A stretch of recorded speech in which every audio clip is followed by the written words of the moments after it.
Advanced Principles Podcast, or app, was created to be an outlet for like-minded individuals to share in the broader conversations on leadership, retail market updates, and incredible personal success stories.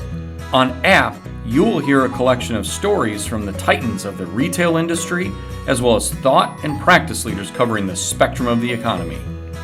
Please click the subscribe button and look for the newest episodes to be released. Sell your house, sell your car. And by the way, this is a profession I want you. You are the sum of what you surround yourself with. The never-ending need for some solid financial advice. But were you able to find one or two people that kind of took you under their wing and really helped you grasp what it is the industry does?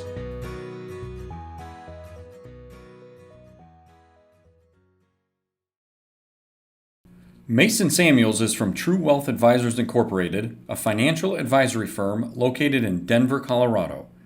True Wealth Advisors specializes in helping individuals, families, and business owners in working towards their financial goals.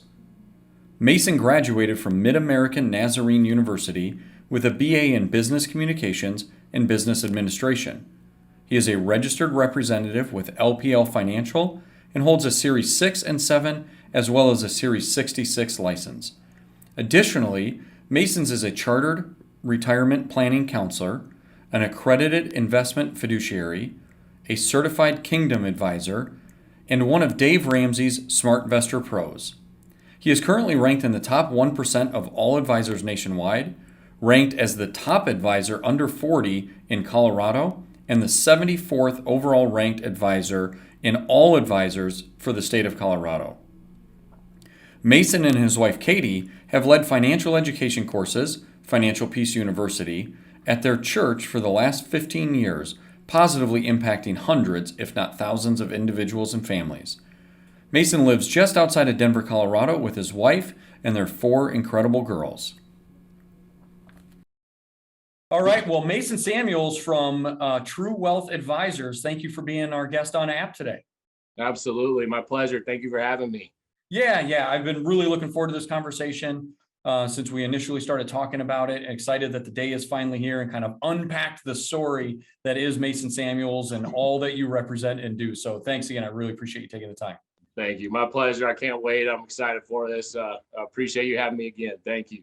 Yeah, absolutely. So, kind of start where we do with most of the guests. It's everyone's intrigued as kind of how people got to where they are today. Yeah. So a little bit of your story, where you grew up, kind of the events that took place through your childhood, and then really starting in the professional ranks and how you got to in the wealth management business. And we'll certainly spend a lot of time on that. Yeah, no, it's a great question. Born and raised in Colorado, so I'm one of the few natives left around here. A lot of people have been moving into our state, but I was born and raised here. So my parents got divorced when I was 4. Both of them got remarried shortly thereafter. So spent my whole life going between homes and seeing 2 different families, but always loved sports in particular, always loved athletics, football, basketball, baseball, football in particular, which I got a partial scholarship to play small college football. I was just an average Joe. But I played small college football at a place called Mid-American Nazarene University in Olathe, Kansas. And when I was there, had the time of my life, and I got 2 degrees, business communication and business administration. And I didn't know what I wanted to do, but I knew I wanted to do business.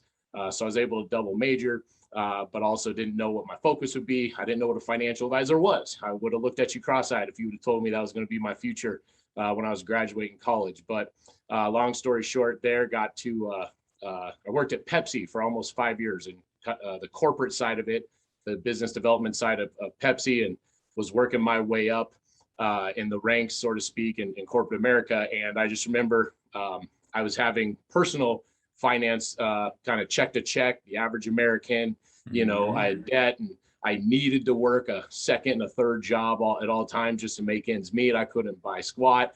I was just barely surviving. I was house poor. I was all the things that, we talk about often with people and try to encourage them not to do. I lived that life. And then I took a Dave Ramsey Financial Peace University course. A buddy told me about that. And about 2 to 3 months in, I just realized that I started learning after college. I was a teacher, a coach. I had been coaching football after I got done playing football. And so that's just who I am by nature. but I started teaching and coaching and helping people as I was going through the class. And about 2, 3 months in, I just realized like, man, that's what I want to do. And I remember sitting at Pepsi in my cubicle, looking up at the ceiling, just like, I don't want to be that position. I don't want to be that position. This is not who I am. It's not who God created me to be. So that's kind of my long story short of just growing up and where I'm from and going to college and loving athletics and knowing that I wanted to do something and make an impact in the world of business, just didn't know what it was. And a couple of years after, while I was working in corporate America, I realized that that's not what I wanted to do. And that's how I essentially got into wealth management. Is 3 years after I took that course, I paid off all my debts and got licensed and everything. And the rest is history, so to speak. Wow. So, And how did you get introduced to Dave Ramsey? Certainly we'll spend a little bit of time because that's a commonality that you and I have. Yeah. So who introduced you to it? What was that initial sense of, because you were living the average American life, check to check, debt and so forth. So how was it introduced to you? And then how did you receive that information? That's a great question. One of my best friends, he and I went snowboarding. So one of the only things I could even kind of afford to do is I got a season pass. And so we'd go up 8, 9, 10 times a year. And my buddy and I were stuck in the proverbial 3 to 4 hours on the way back traffic. And somehow just conversation came up. He was about to get married and he and his wife were taking the class because somebody introduced him to Dave Ramsey, the book, the class. And I was like, what is it? And just started asking questions. And so when we're sitting there for 3 or 4 hours, he's like, well, just check this out. He popped in the CD back in the day, throw the CD in the car. So he popped in the CD and I just remember my mind being blown. This guy's like, live on less than you make and pay off debt and save. And whoa, and just exploded my brain. But, kind of the funny part is that it really is pretty simple. It's easy to understand and hard to do. But I just hadn't had anyone, I've always been a conservative person. I've always done things conservatively as far as trying my best and not being an idiot with my money. But I just, as I say, nickel and dime myself to death by 1,000 cuts. But I didn't understand what I was doing. And when I was taught that and heard those CDs because of my best friend, he was in my wedding. His name's Neil. But Neil, when he introduced it to me, is how that got taken off. And yeah, that's what I meant by my 2 to 3 months is right after he told me that, I just was like, what's that? What is this? I bought it and listened to it every day going to and from work and took the class. And yeah, like I said, the rest is history. But Neil was the one that introduced me, stuck in traffic on the way home from a snowboarding trip. Oh, that's so cool. There's so many great stories like that amongst the Financial Peace University community and how the people were introduced to it. And it just happens to find people at the exact right moment when they need it the most. And certainly not everybody that goes through it has the same experience that you and I have had. And certainly even fewer people go through it and realize a true calling is to positively impact people from a financial sense, but then also go out and make a career of it. So at what point did you start to understand individuals needed financial literacy as well as guidance on how to, plan for the future? And when did that come to you? Yeah, so it's probably a long story short, I had a lot of life transformation on the one and only vacation I was able to go to, which by the way, ironically was Neil's wedding. He had a destination wedding in Hawaii, and Hawaii is a 4-hour time difference from here. So I was able to finally spend some quiet time that I couldn't do because I was working 2 and 3 extra jobs just to survive. But long story short, God spoke to me and was like, sell your house, sell your car. And by the way, this is a profession I want you in. And so that's what that 2 to 3 months when I was all about me, then it was put on my heart and impressed on my heart that this is how I was made. And so it was over that next 3 years or so before I professionally stepped into it, that as I was realizing how much I didn't understand, I very quickly realized how much my friends, my family didn't understand, and how many of these things that were natural and easy for me to grasp and understand and teach, people just didn't know or didn't understand and did the same thing that I did. And 70% of Americans that live check to check did. So over those couple months and years is when I really started to get clarity that this was a calling for sure. And also the never ending need for some solid financial advice. Yeah. And so where was the outlet? How did, I mean, financial advisors, there are a Yeah. lot of people that are familiar at least with the term, but I think accessing a career and an entry Yeah. point is certainly, you don't see billboards for it every single day. No. So where did you start? Yeah. So I actually had another buddy who he started a couple months before me, and he was at a smaller firm. And at the time, I didn't understand this broker dealer versus that broker dealer, or this company versus that company. And I now know that, yeah, a lot of those smaller firms, if you got a heartbeat, they'll take you. But I felt pretty good. I felt, oh, I got a job, they hired me. So I felt pretty good about the smaller place I started at. But learned, over that first year or so that there was better places to be out there. But yeah, it was he who invited me to that company. They helped train me, and then I really had a ton of intellectual curiosity and went far above and beyond what my managers were teaching. But yeah, there's a lot of places that will bring you in, but not a lot of places that train you. Many studies in our industry suggest that about 95% of people that try this industry fail in a year or less.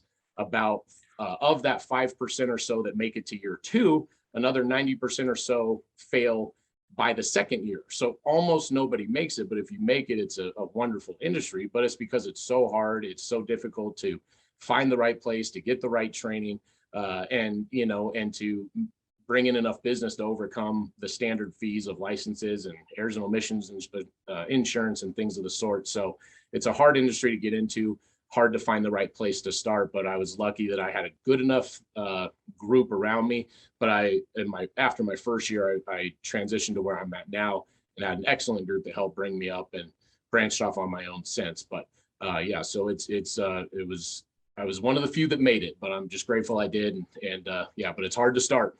It's very hard. Yeah, absolutely. So did you have a mentor early in the journey that you felt confident going to with questions? I would imagine, especially with, kind of a 95% fail rate, for an easier way to put it, is it's got to be a little cutthroat in those first few years. And also people that have tenure and have experience and have success and are probably a little bit selfish with their time because they don't want to make huge time commitments, knowing the likelihood of people falling out of the industry.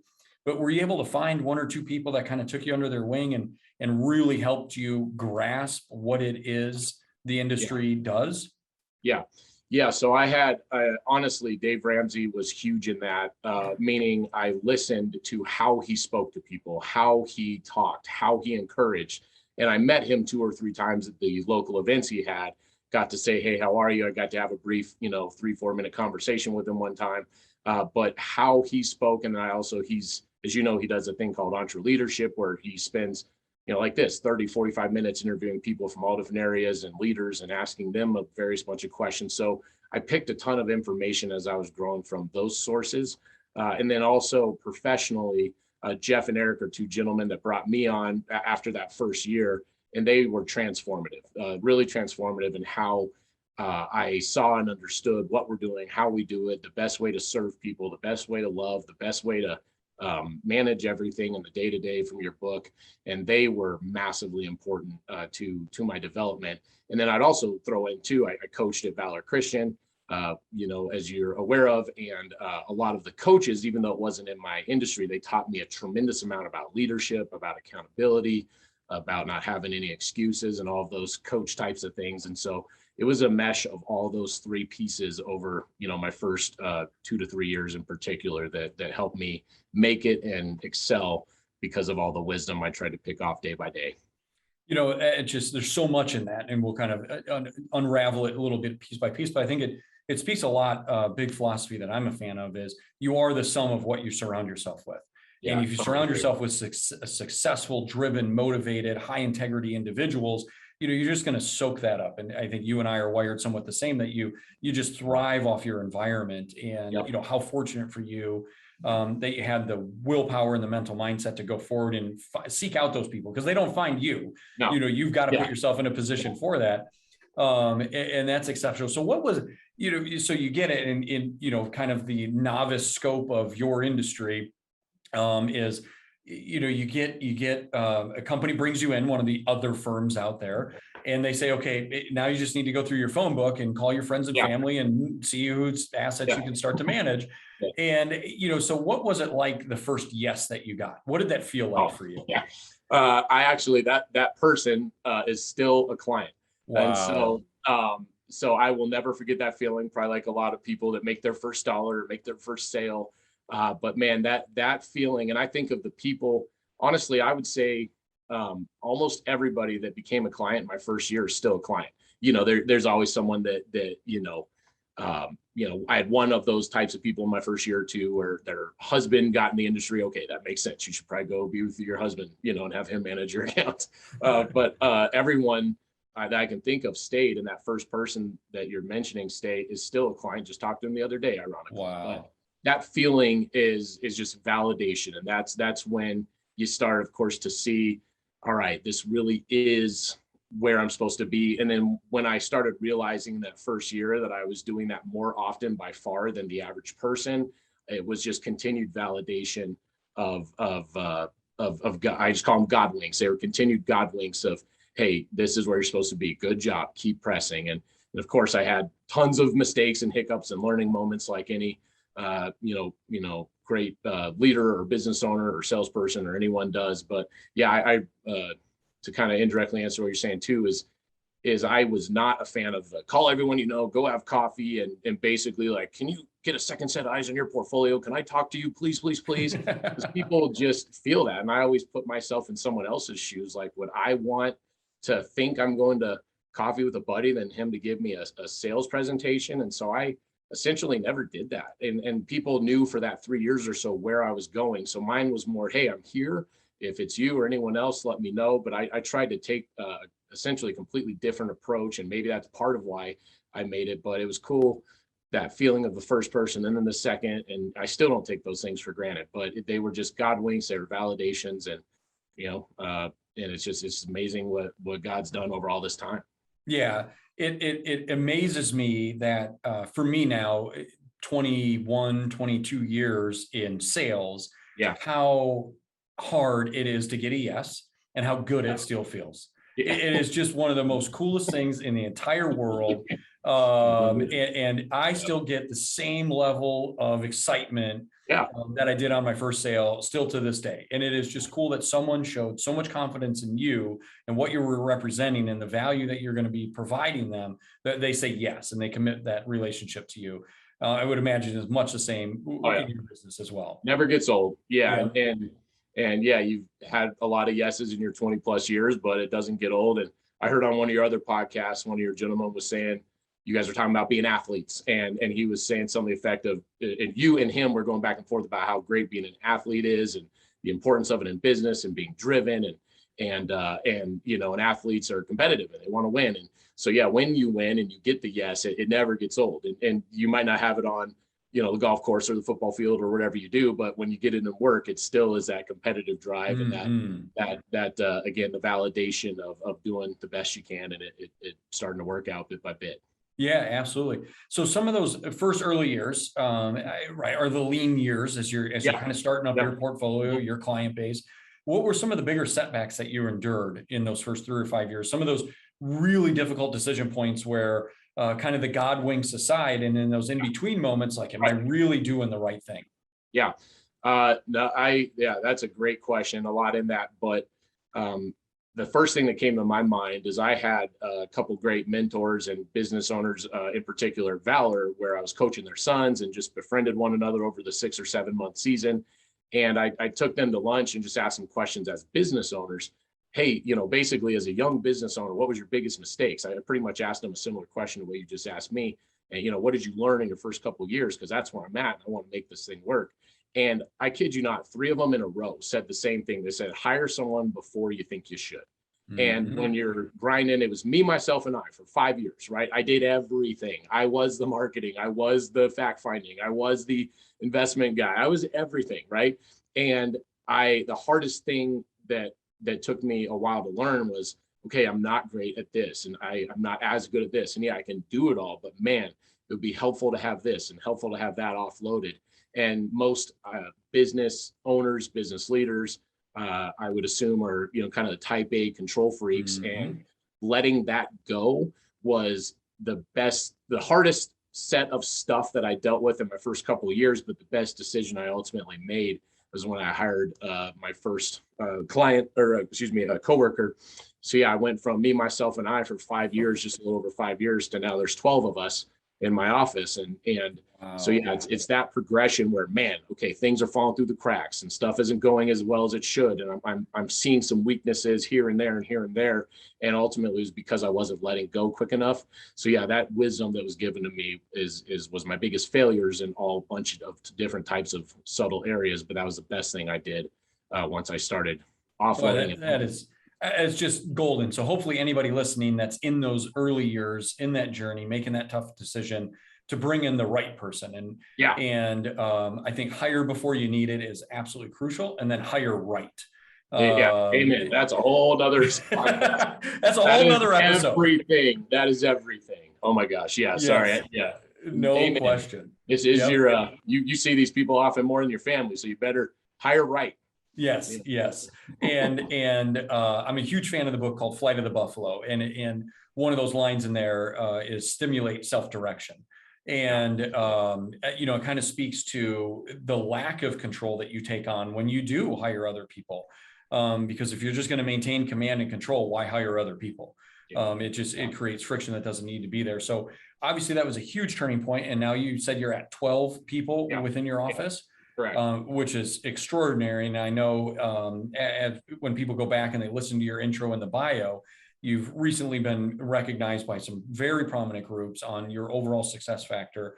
And I would imagine where you're at today, it allows you to touch so many points. So, you obviously have the firm that you're managing and operating, but now I know you well enough that all 12 of those people are being individually mentored and led by you and coached by you. You have the coaching thing going, and then obviously your network. And, let's not forget about your involvement in FPU. So how do you manage all of this that's going on around you? And you have a very active family.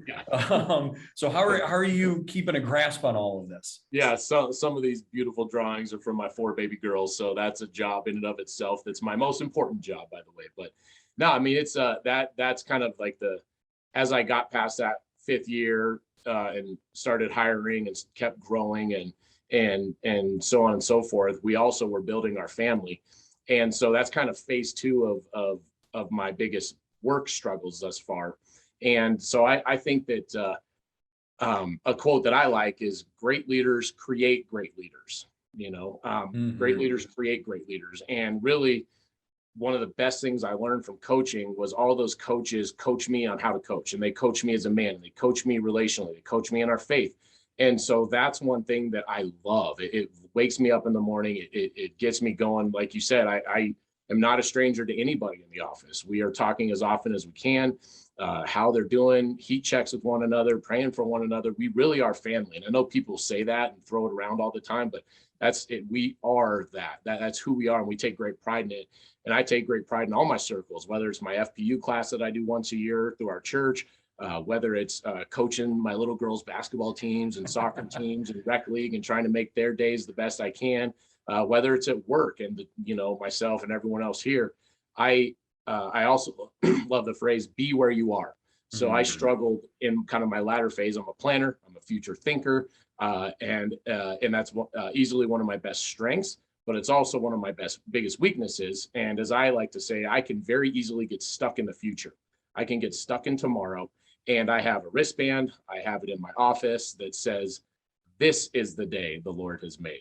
This is the day. And that reminds me to bring my brain back, be where I am. If I'm coaching a little league basketball game, be where I am. Be with those cute little girls, be with them. If I'm at work, be at work. If I'm on a date with my wife, be with my wife. And it took me 2 to 3 years to kind of simplify my calendar so that I could hit all of those areas effectively, and also train myself bit over bit, because it's the biggest struggle of mine to be where I am. And so I think that's how I've been able to, kind of do my best with that phrase of great leaders create great leaders, where when I'm there, I'm there. And when I'm there to help, I'm there to serve. And when I'm with my family, I'm there with my family. My brain's not in different places if I'm somewhere else. So Yeah, it's so much easier said than done. Yeah. Oh yeah. I certainly struggle with That that, was a and years long transformation. And it did not happen in a week or two. And I still have to remind myself daily. It's not yeah, and I way commend easier said you than done. on making the progress. So there's no finished product there, but making the No. progress that you have to be in that moment. And certainly, I think everybody in life, a busy mom, a busy dad, Yep. professional, whatever Yep. it is, I think needs to take that little bolt out of this and really focus on the mindfulness of the moment and really focus on that. So, 5 years ago, you really start growing. You're adding staff, you're adding clients. I think the desire in FPU doesn't go away, No. and things are chugging along. And all of a sudden, then 2020 happens, Yeah. and Yeah. so what was that like as the lead up into it, in some anticipation of what was going to happen, Yeah. the absolute fallout of the market, and your business is managing assets for Yep. individual, making sure that those big fallouts don't negatively impact their future lifestyle. And then your team also had to be looking at you is like, hey, what is going on? Why is the ground coming out from Yeah. underneath our feet? And where do we go from here? So what were those 4 to 6 weeks like in and around the Yeah. crash of the market at the end of March 2020? Yeah. Without question, the most difficult, most time consuming stretch of my career. There's not even a close second place. Election seasons are always tense, and if laws are going to change, people are always up in arms, or those things are tense in their own ways. But without question, not even a close second place. The intensity, the fear. I mean, we're all of us. What is this? Are we going to die? Like, what is going on? I mean, that is a real deal, and was, as we all know and will never forget, intense. And then, oh yeah, by the way, the market's down 40-50% in a month. And so it was the most swift and severe drop we've ever had in the history of the stock market because of fear. And so goes probably without saying that I was just fielding fear call after fear call after fear call. And I'm sitting there trying to figure everything out like anybody else. But so yeah, it was extremely difficult, but it was also, again, validating. It was reassuring because I have developed relationships where I've become that one or two phone calls, like, what do you think? How's it going? What's going on? Blah, blah, blah, blah. Right. And I also learned so much through it that's exactly why we do what we do, is to try to help with the fear and try to remind of the big picture and hold tight. And yeah, this has happened before a couple of times with this massive drop, but it's never happened this fast. And let's let it, all the stuff, right? But it was fear, fear, fear. And I was trying to impart faith, faith, faith, and calm and relax and focus on your safety, focus on your family. This too shall pass. And as we now know, things came back as fast as they fell down. Mm-hmm. People don't talk about that, but you don't see that on the news. But it was great because it calmed it quicker as far as, investment wise and financially. But I also learned a few things where I had clients calling me and saying, hey, we're praying for you. Don't worry about me. Are you okay? Are you holding up? I know you're working crazy days. I know you're doing long calls.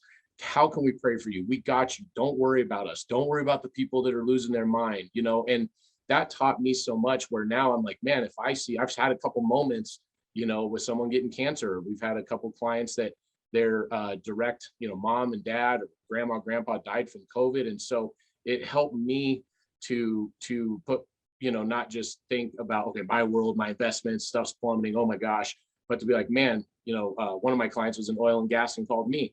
And then about 2 months later, oil and gas was literally the worst it's ever been. Oh. And so I called him. Right. And those are the types of things that were the beauty out of some of that difficult season, extremely difficult season, but trying to be faith over fear. Yeah, unbelievable. I can imagine the calming presence that you had to be. I can imagine it because I lived it. Yeah. And, you and I were having those conversations throughout that whole time. Yep. And it's and okay. Luckily, those happen. Yeah. And luckily you calmed the waters. I think I saw Rob O'Neill speak several years ago, and one of his mantras is don't panic.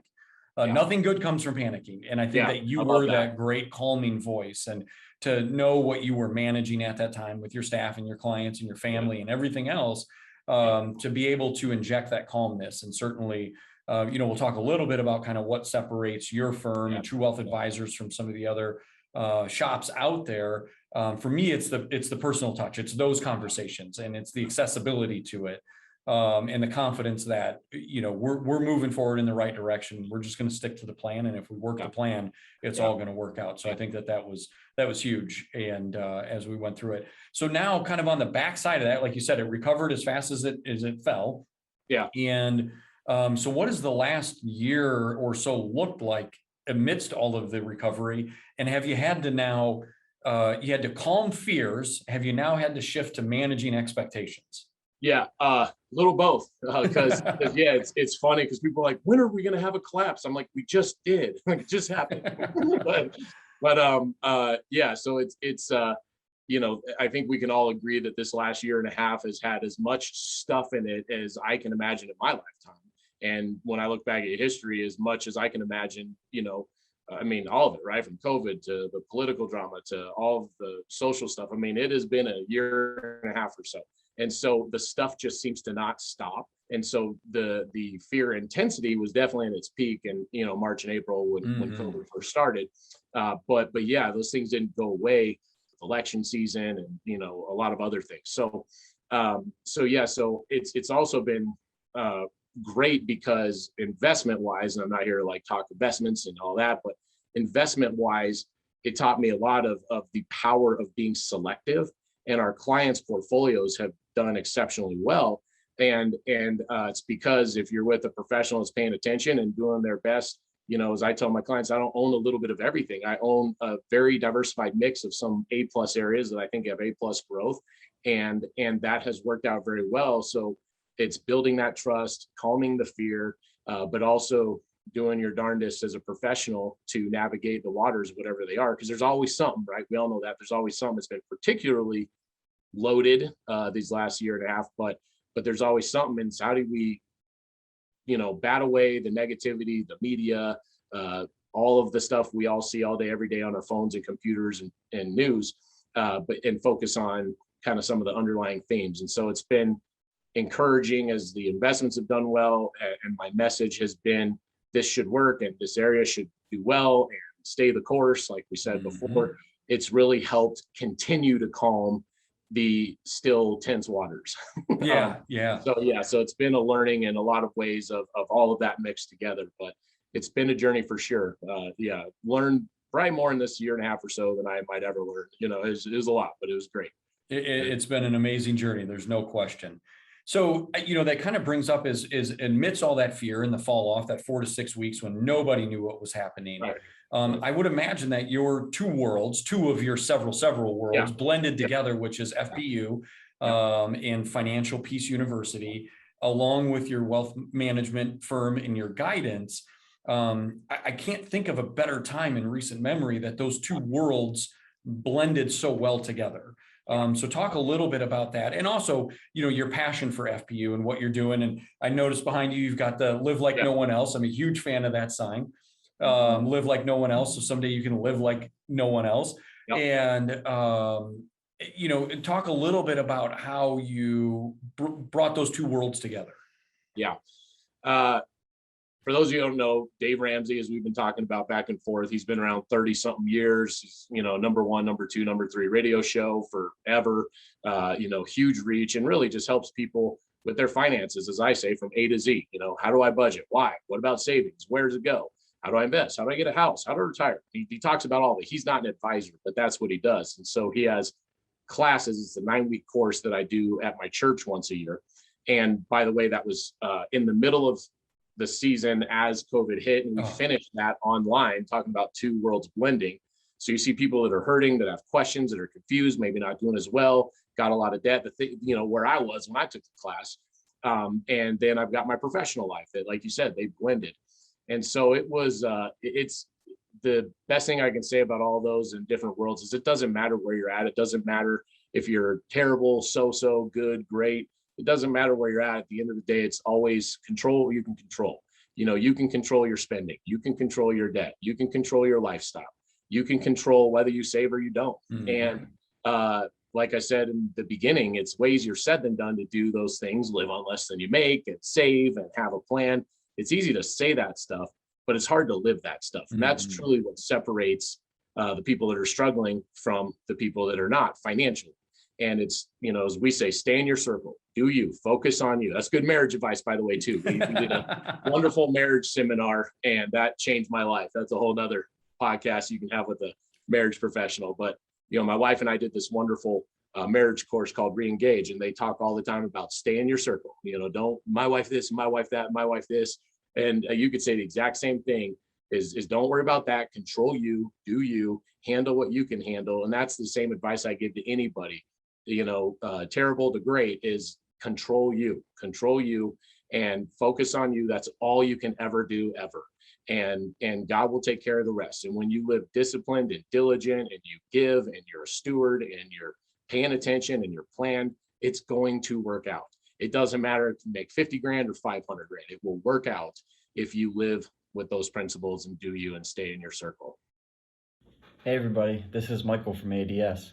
It is so great to hear people find their true calling in life, especially one that is going to benefit themselves and the people around them. Next week with Mason, we talk about millionaires, retirement, and the future of investing. For all the latest episodes, you can find app on Amazon Music, Apple Podcasts, Spotify, Google Podcasts, iHeartRadio, YouTube, and our website. Don't forget to hit that subscribe button